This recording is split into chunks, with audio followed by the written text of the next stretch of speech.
Hi everybody and welcome back to the discussion. My name is Mpho Katjiuongua and I work for the British High Commission in Namibia.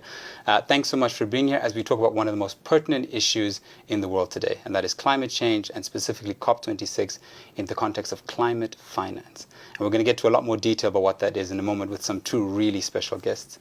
As a bit of a recap, COP26 is a major conference coming at the end of this year in the UK, and it's going to bring together world leaders from the very top, talking about presidential level, head of private companies, as well as going to people on the ground, people in the NGO space, people in the youth space, to make sure that we have representation all the way up. And the challenge is to come to a consensus about what is the best way for us to deal with the challenges of climate change. Now, of course, with any solution, you need funding. You need a way to finance what's going to happen.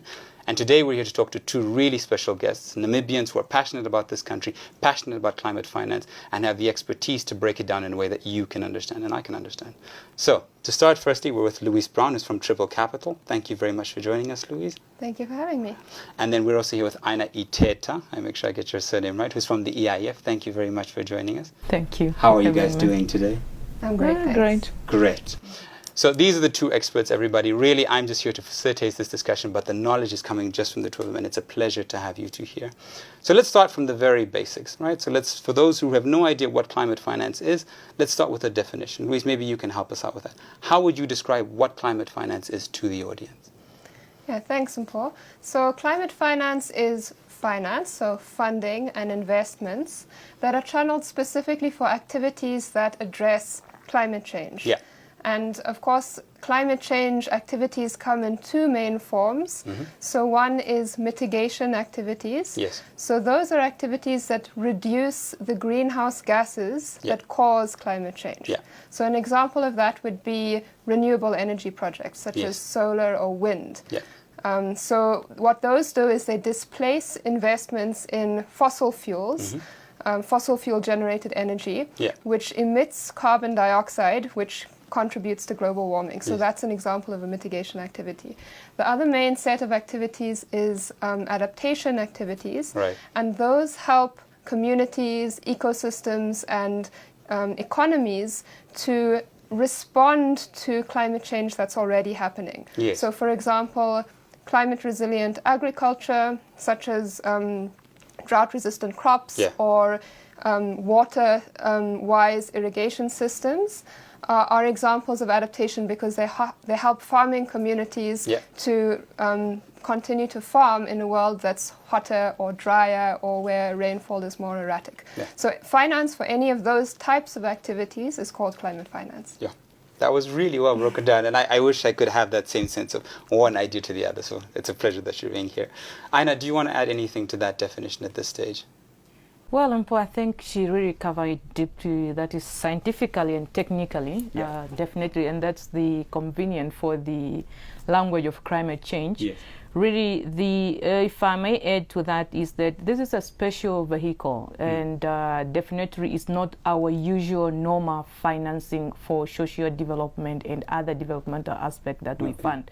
So that's why we need really to pay much attention and advocate, create awareness so that people understand the difference between climate financing and ordinary financing that we deal with. Yeah.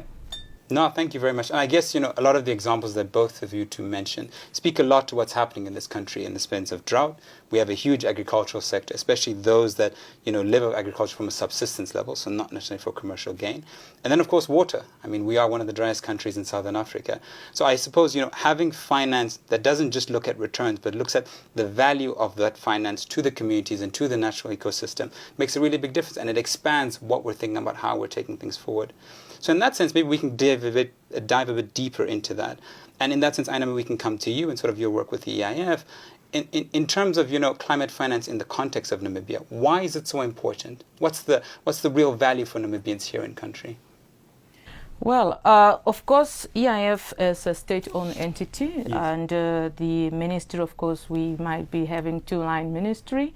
We, of course, from a subject matter point of view, our line ministry is Ministry of Environment, Forestry and Tourism. But of late, we were moved to the Ministry of Finance because of the finance aspect in our mandate. Yeah. However, the relationship with the Ministry of Environment continues to be very strong. In this context, EIF is currently occupying, I would probably say, a special place when it comes to climate financing. Yeah. And we are trying by all means to deal with issues of resource mobilization, both nationally and internationally. Great. And at this juncture, I would be profoundly indicate that we have raised more than 3 billion Namibian dollars to date in terms of supporting climate change issues. That's amazing. That's amazing. And congratulations. That really is quite something. I don't know if, Louise, you want to jump on any of that before we move to the next question. Well, in terms of your question on why climate finance is important to Namibia, yes, what I would say is, well, firstly, what you alluded to, that climate change has very real consequences for Namibian communities, and we've seen the prolonged drought. We've seen the very heavy rains and flash flooding that's destroyed infrastructure. So those have very real consequences for people's lives and also for the economy. So that's one reason. But in addition to that, I would add that Namibia is a signatory of the Paris Agreement. Yes. That is, of course, the global agreement under the UN Framework Convention on Climate Change, but through which all countries commit to addressing climate change. So as a signatory of that agreement, Namibia has a commitment to address climate change, both from the mitigation side, so reducing its greenhouse gas emissions, and also from the adaptation side, so helping communities and the economy broadly to be more resilient to those impacts that are going to happen anyway. And those activities need to be funded. And the scale of the funding required is much, much greater, orders of magnitude greater than what Namibia can fund through its national budget. So for that reason, we need to mobilize funding, both from developed country donors, but also from the private sector. So we really need to see that scale up of finance if we're going to be able to achieve our goals as a country and, globally, the goals under the Paris Agreement. Right. And I guess this also links to sort of the UN as a big partner in all of this and meeting all the SDGs. And climate finance, it really seems to cut across all of the SDGs to sort of bring all the different kind of stakeholders into the picture. But then I guess one has to wonder, with such a noble goal, responding to such a huge problem, there still are challenges in the climate finance space, right? Like money it's not always easy to get a sense of consensus around what's happening and to actually get the money to the people themselves. And I guess in that sense, it'd be really interesting to understand sort of from both of you, maybe from like a global and a local perspective, what are the challenges that come with having climate finance? Because I think from the viewer's perspective, it sounds like a no-brainer, right? Like we know what the challenge is, the money is needed, why isn't it flowing? So maybe Louise, we can start with you, sort of, what are those kind of challenges? Yeah. I would say that there are three major challenges. The first is actually getting the scale of funding needed. And that's a challenge both globally and for Namibia.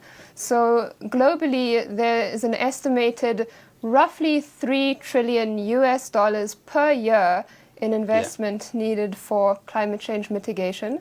And in addition to that, an additional approximately 500 billion needed for adaptation. So those are colossal sums. Yeah, they're huge numbers. The amount of funding that's actually flowing currently for climate change is in the order of about 500 billion. So it's many orders of magnitude less than what is needed. That's per year, by the way, 500 billion per year. So it's a lot of money, but it's not enough.